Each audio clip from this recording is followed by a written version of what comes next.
ये कहानी मैं मायरा के पॉइंट ऑफ व्यू से बताने जा रहा हूँ। मेरा नाम मायरा है और मैं 18 साल की हूँ। मुझे खाने पीने का बहुत ज्यादा शौक है।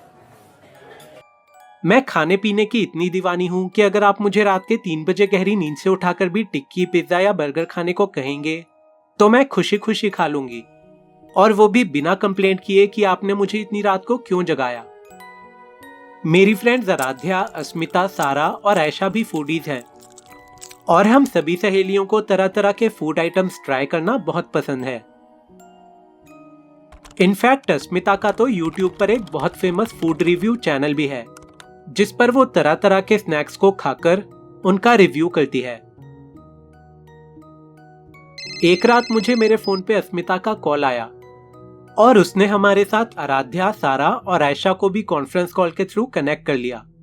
अरे गाइस सुनो, कल सुबह मेरे मॉम और डैड 2-3 दिन के लिए नैनीताल घूमने जा रहे हैं और मैं घर पर अकेली रहूंगी। सो कल शाम तुम सब मेरे घर पर रहने आ जाना। हम सब खूब मजे करेंगे और मैं अपने YouTube चैनल के लिए एक लाइव सेशन भी कर लूंगी। मेरे YouTube लाइव पर हम पांचों फ्रेंड्स तरह तरह के फास्ट फूड ट्राई करेंगे और उनको रेट भी करेंगे। अरे वाह, फ्री का खाना खाने को मिलेगा। I am ready. हाँ यार, फास्ट फूड खाने के लिए तो मैं झुमरी तलैया भी जा सकती हूँ। तेरा घर तो फिर भी काफी पास है। मैं तो बस एक ही शर्त पर आऊंगी, अगर वहां खाने के लिए पिज्जा भी होगा। ऑफ कोर्स यार, मैं जोमेटो से पिज्जा, बर्गर, पास्ता और 6-7 और भी तरह के स्नैक्स ऑर्डर कर दूंगी, और फिर हम सब उन सभी चीजों को एक एक करके खाएंगे और उनको रेट भी करेंगे। That sounds great। वैसे कल कितने बजे आना है हमको? तुम सभी शाम के 7 बजे तक आ जाना, क्योंकि मैं तो 6 बजे ही अपने ट्यूशन से वापस घर लौट आऊंगी। कूल, चलो फिर कल मिलते हैं फ्रेंड्स। Bye bye. अगली शाम मैंने आयशा, सारा और आराध्या को उनके घर से पिक कर लिया और हम सब अस्मिता के घर को जाने के लिए निकल पड़े। हम लोग करीब आधा घंटा लेट थे और 7:30 बजे ही अस्मिता के घर पहुंच पाए। Welcome guys. आई होप तुम सब अपना पेट खाली कर कर आए होगे, और अगर खाली नहीं है तो जल्दी से खाली कर आओ, क्योंकि आज हमें बहुत ढेर सारे स्नैक्स खाने हैं। थोड़ी ही देर में हम सब लिविंग रूम में सेटल डाउन हो गए। अस्मिता हमारे ठीक सामने अपना कैमरा सेटअप करने लग गई, और जब सब कुछ तैयार हो गया तो वो हमसे बोली, गाइस आज का वीडियो YouTube पर लाइव होगा। मेरे सब्सक्राइबर्स हम सबको स्नैक्स एंजॉय करते हुए देखेंगे, और वो भी लाइव। और फूड रिव्यू करने के बाद हम लोग लाइव ऑडियंस से थोड़ी बातें भी करेंगे और उनके सभी सवालों का जवाब देंगे। Okay okay, done. हाँ डन, कूल, ठीक है। और उसके बाद अस्मिता ने अपने मोबाइल पर जोमेटो ऐप खोली और तरह तरह के स्नैक्स ऑर्डर करने लगी। अरे सुन, सबसे ऊपर वाला पास्ता अच्छा लग रहा है, यही वाला मंगाइयो। और बर्गर वो तीसरे नंबर वाला ज्यादा यम्मी लग रहा है, बर्गर यही मंगाना। हाँ, सारे सबसे महंगे आइटम ही सिलेक्ट करो तुम दोनों, फ्री का माल जो मिल रहा है तुम्हें। और धीरे धीरे एक एक करके हमारे जोमेटो के सभी ऑर्डर्स आने लगे। हमारे सभी ऑर्डर्स 15 मिनट से लेके आधे घंटे तक डिलीवर हो गए थे, लेकिन अभी तक बस पिज्जा नहीं आया था।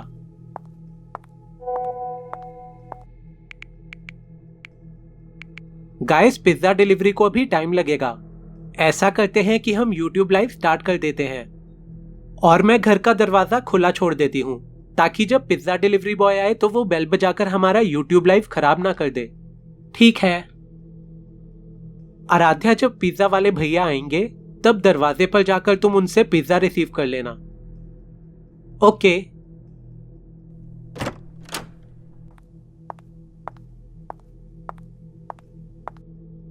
और अगले ही पल हम सब YouTube पर लाइव जाने के लिए रेडी थे। Guys, get ready. Live is starting in 3, 2, 1।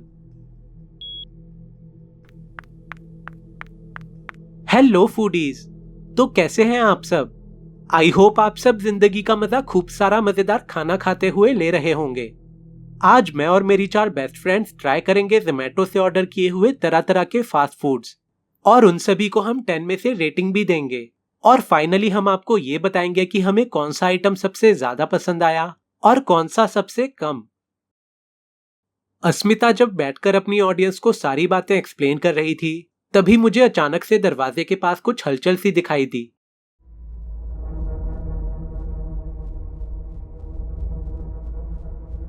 वहां पर एक आदमी खड़ा हुआ था, जो कि मुझे पूरी तरह दिखाई नहीं दे रहा था। वो दरवाजे की चौखट पर खड़ा हमारी ही तरफ देख रहा था, इसीलिए मुझे लगा कि वो शायद पिज्जा डिलीवरी बॉय होगा। और तभी मैंने आराध्या को इशारा करके दरवाजे की तरफ दिखाया। आराध्या ने भी उस आदमी की तरफ देखा और वो धीरे से उठकर उसके पास चली गई।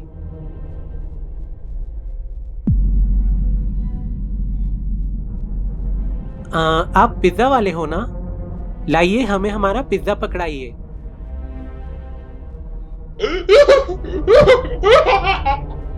हम सभी का फोकस लाइव वीडियो की तरफ था कि तभी पूरा घर आराध्या के चिल्लाने की आवाज से गूंज उठा। एक अजीब से दिखने वाले आदमी ने आराध्या को पकड़ा हुआ था और आराध्या उससे छूटने के लिए छटपटा रही थी। जैसे ही आराध्या उसके चंगुल से छूटी, वो भागते हुए हमारी तरफ आ गई और वो आदमी दरवाजे पर खड़ा होकर पागलों की तरह हंसने लगा।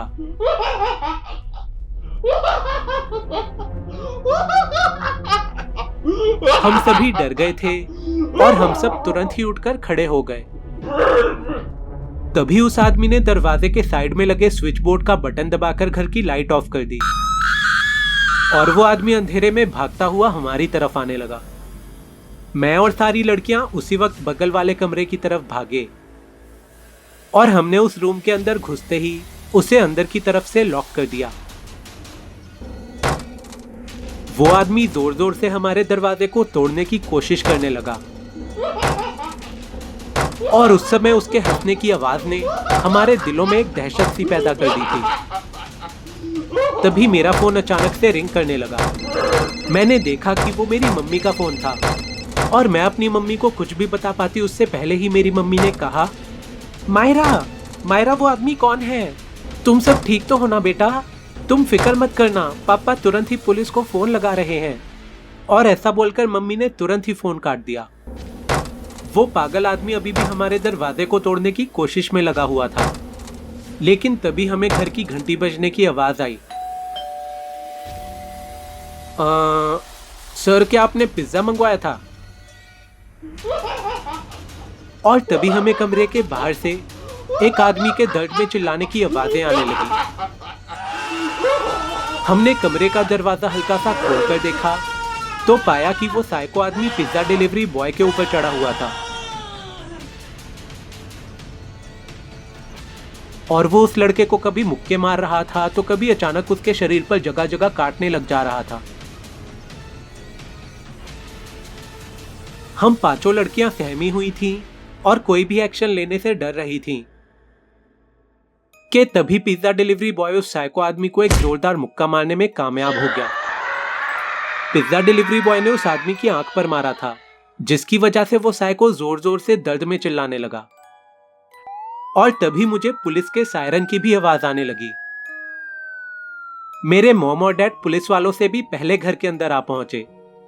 डैड के गुस्से का पारा इतना हाई था कि वो पिज्जा डिलीवरी बॉय का कॉलर पकड़कर गलती से उसी पर हाथ उठाने वाले थे। अरे ये नहीं, वो आदमी। रहने दीजिए सर, इसका इलाज हम कर लेंगे। थैंक यू मैम पुलिस को टाइमली इन्फॉर्म करने के लिए।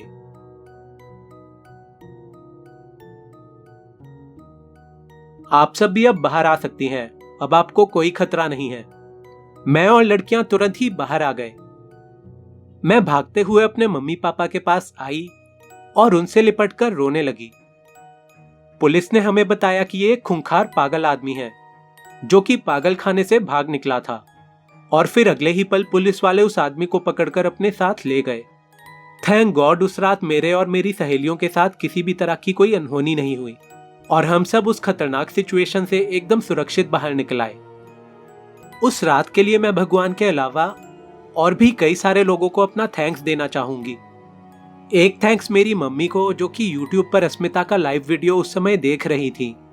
मम्मी ही तो थी जिन्होंने हमें खतरे में पड़ा देखा और फौरन ही पुलिस को इत्तला कर दिया।